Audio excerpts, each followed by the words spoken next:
ने इमिटेशन की ज्वेलरी खरीदी, उसका वैल्यू ज़ीरो हो गया।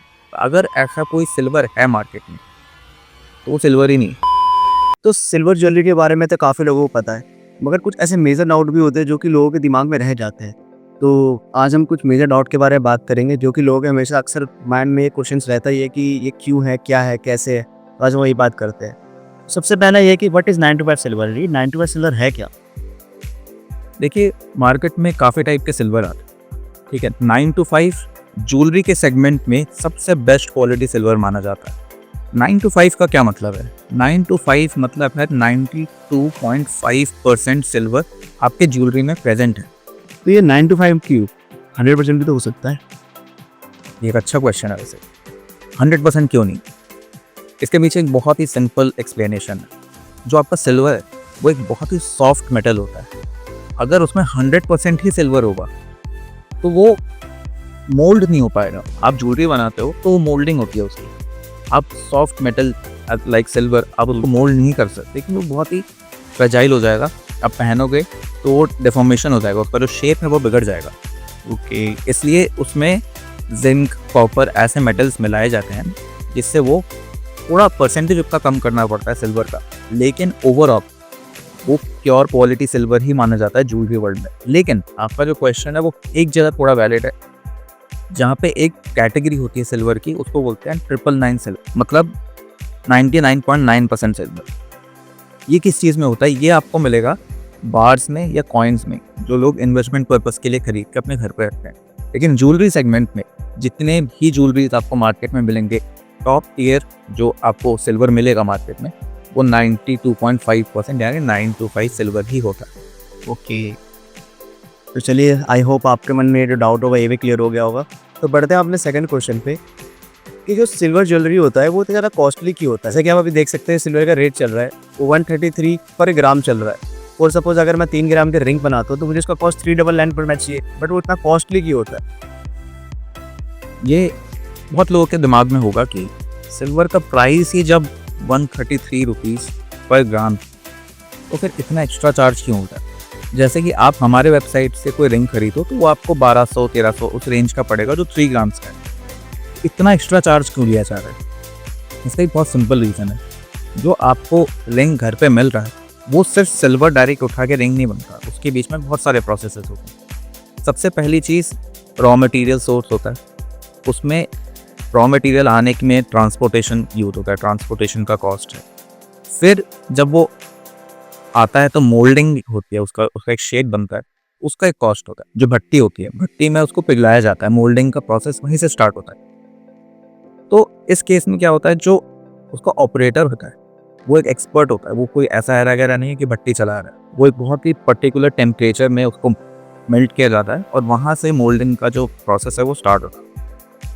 उसके कॉस्ट होते हैं, लेबर कॉस्ट होता है, और जो आपकी भट्टी चल रही है उसका जो फ्यूल या फिर इलेक्ट्रिसिटी है उसका कॉस्ट होता है।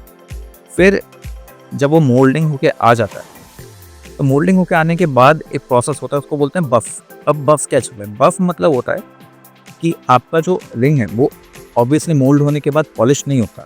एक मशीन होती है जो उसको पॉलिश करता है, वो घूमता है ऐसे, और जो रिंग है उसको उसके ऑपोजिट रखा जाता है, तो उसको बोलते हैं बफिंग। जिससे पॉलिशिंग होती है, उसका इलेक्ट्रिसिटी कॉस्ट होता है, उसका लेबर कॉस्ट होता है, क्योंकि उस मशीन को जो चलाने वाला बंदा है वो भी एक एक्सपर्ट होता है। उसकी भी एक टाइमिंग होती है जिसको टाइमली बंद करा जाता है, जिसको जो ऑपरेटर है वो हैंडल कर रहा होता है। उसके बाद जब वो बनने के बाद आता है हमारे पास, तो उसका क्वालिटी चेक होता है। क्वालिटी चेक के लिए हमारे यहाँ पे काफ़ी सारे एम्प्लॉयज़ हैं जो उसको थरली चेक करते हैं कि कोई स्टोन तो मिसिंग नहीं है, कोई उसमें इशू तो नहीं है, कोई स्पॉट्स तो नहीं है, कुछ नहीं है। उसका एक अपना कॉस्ट है। उसके बाद जो स्टोन्स की मैंने बात की, स्टोन्स मैं आपको बताऊं, कुछ स्टोन्स तो ऐसे हैं जिनका अपना कॉस्ट जो सिल्वर यूज होता है उससे 3 गुना ज़्यादा होता है। और जो स्टोन होता है उसको लगाने के लिए एक लेबर होता है, उसके लेबर चार्जेस होते हैं, क्योंकि वो भी एक एक्सपर्ट है अपने आप। और उसके बाद इलेक्ट्रोरोडियम प्लेटिंग के चार्जेस होते हैं, और फिर आपके जो पैकेजिंग है, जो हम प्रीमियम पैकेजिंग देते हैं, ये जो आप सामने देख रहे हो, इसके कॉस्ट होते हैं। तो टोटली मिला के जब आप देखोगे तो कॉस्ट बहुत ज़्यादा बढ़ जाता है। जो सिल्वर होता है, जो रॉ मटेरियल है, उससे काफ़ी ज़्यादा इन सब चीज़ों का कॉस्ट आता है। तो मैं आपसे क्वेश्चन ये पूछना चाहूँगा कि आपने जो भी बताया ये इलेक्ट्रो रोडियम प्लेटिंग जो होती है वो क्या होती है? तो देखो, मार्केट में बहुत सारी प्लेटिंग होती है। अब सिल्वर जो है वो एक ऐसा मेटल है जो आप हवा में छोड़ दोगे तो वो ऑक्सीडाइज हो जाता है, वो ऑक्सीजन के साथ रिएक्ट करता है और उसके ऊपर एक ब्लैक कोटिंग से आ जाती है। वो ऑक्सीडेशन की वजह से थोड़ा ऐसा लगता है कि जैसे पुराना हो गया है।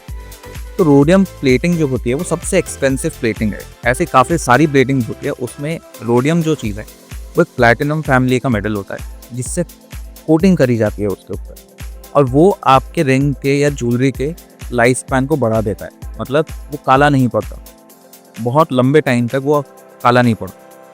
अब लेकिन आपने कुछ ब्रांड्स देखे होंगे मार्केट में जो क्लेम करते हैं कि हमारी ज्वेलरी काली नहीं पड़ती।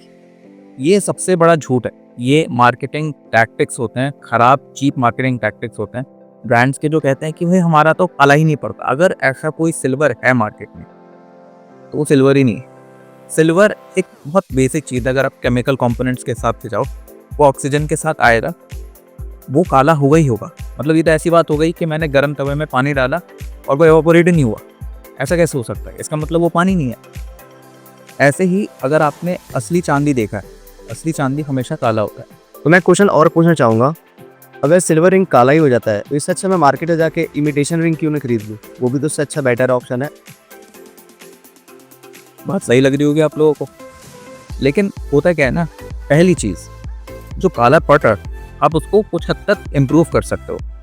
आपको क्या करना है, आपको एक मॉइस्चराइज़र लेना है, बहुत ही हल्का सा मॉइस्चराइज़र, उसको अपने रिंग में डालना है और कोई मोटा कपड़ा जैसे टाल हो गया उससे आपको उसको रब करना है बहुत अच्छे से। तो उसका जो ऑक्सीडेशन वाला लेयर है वो उतर जाता है। हाँ, ये है कि जो पुरानी शाइन थी, जो रोडियम की शाइन थी, रोडियम जो है वो ज़्यादा शाइनी मेटल होता है, उस लेवल का शाइन नहीं आएगा, बट बहुत अच्छा शाइन आएगा। जो ब्लैक मटेरियल है, जो ऑक्सीडेशन का जो रिजल्ट है, वो उतर जाता है उसके ऊपर से। लेकिन अब आपका पॉइंट भी है कि अगर उस लेवल का शाइन नहीं, और इमिटेशन ज्वेलरी हमने देखा है बहुत शाइनी होता है, तो हम इमिटेशन ज्वेलरी क्यों ना लें? अच्छा पॉइंट है। तो पहली चीज़, सिल्वर एक प्रीमियम मेटल है, ये एक एसेट है, इसका रेट बढ़ता जा रहा है। अभी का मार्केट आप देखोगे ना तो सिल्वर का रेट इस तरह ऊपर जा रहा है, ऐसा लग रहा है कि जैसे गोल्ड एक टाइम में बढ़ रहा था ना बहुत स्पीड में, उस रफ्तार में सिल्वर भी जा रहा है आज के टाइम पे। इसलिए लोग ज़्यादातर सिल्वर में इन्वेस्ट करते हैं, क्योंकि अभी सिल्वर सस्ता है। आगे जाके लोगों ने देख लिया कि सिल्वर भी महंगा हो जाएगा, इसलिए एक इन्वेस्टमेंट पर्पस के लिए सिल्वर एक बहुत अच्छी चीज़ है। सेकेंड चीज़, इमोशन। आप किसी को गिफ्ट दे दो, सपोज आपकी वाइफ है, आपकी गर्लफ्रेंड है, आपकी मम्मी है, किसी को भी एक ज्वेलरी सेट दे दो, आप हमको ऐसी चीज़ दोगे कि जिसकी वैल्यू, राइट? आप अपनी मम्मी को अगर कुछ देना चाहो, आप चाहोगे कि मैं ऐसा दूँ जो उनको याद रहे। आप इमिटेशन से वो चीज़ कभी पूरी नहीं कर सकते, वो एक फेक चीज़ है। आपने इमिटेशन की ज्वेलरी खरीदी, उसका वैल्यू ज़ीरो हो गया। तो इसलिए अगर आप उस पॉइंट ऑफ व्यू से भी देखोगे, जहाँ इमोशन की बात आती है, जहाँ पे उस प्रीशियस मेटल की बात आती है, आप कोई ऐसी चीज़ दे रहे हो जिसका मायने है, कुछ मार्केट में वैल्यू है, कुछ आप 4 लोगों के सामने बोल सकते हो, 4 लोग देख के अप्रिशिएट कर सकते हैं, उस बेसिस पे सिल्वर मच बेटर है। आर्टिफिशियल के साथ कोई कंपैरिजन ही नहीं है। लेकिन अब आप लोगों ने मार्केट में देखा होगा कि AAA प्लस इमिटेशन ज्वेलरीज का, कि अब AAA क्या होता है? AAA एक डायमंड होता है, उसकी कैटेगरी है, अमेरिकन डायमंड होता है, उसका जो बेस्ट कैटेगरी होता है उसको AAA प्लस डायमंड्स बोला जाता है। उस कैटेगरी के जो डायमंड्स हैं वो इमिटेशन ज्वेलरी वाले भी यूज़ करते हैं। अब आपको दिखेगा कि वही डायमंड इमिटेशन ज्वेलरी में भी है, सिल्वर ज्वेलरी में भी है, तो आप जाके बोल सकते हो कि मैंने तो डायमंड की ज्वेलरी पहन रखी है। लेकिन पता है डिफरेंस क्या है? आप जब भी मार्केट से इमिटेशन ज्वेलरी लेते हो, आपने ख़रीदा, भले ही वो AAA प्लस हो, कितना भी खूबसूरत हो, आपने ख़रीदा, वो उसकी वैल्यू ज़ीरो है। अब आप कुछ नहीं कर सकते। लेकिन आप सिल्वर की ज्वेलरी अगर खरीदते हो और आप जितना लंबा टाइम रखते हो, उसकी वैल्यू बढ़ती चली जाएगी। तो काफ़ी लोगों के मन में ये सवाल आ रहा होगा अभी ये वीडियो देख के भी, कि आपने बोला सिल्वर एक लॉन्ग टाइम इन्वेस्टमेंट है और गोल्ड भी एक लॉन्ग टाइम इन्वेस्टमेंट है, बट गोल्ड को हम कोई भी ज्वेलरी स्टोर में जाके इजीली बेच सकते हैं, बट सिल्वर को कहाँ बेचेंगे?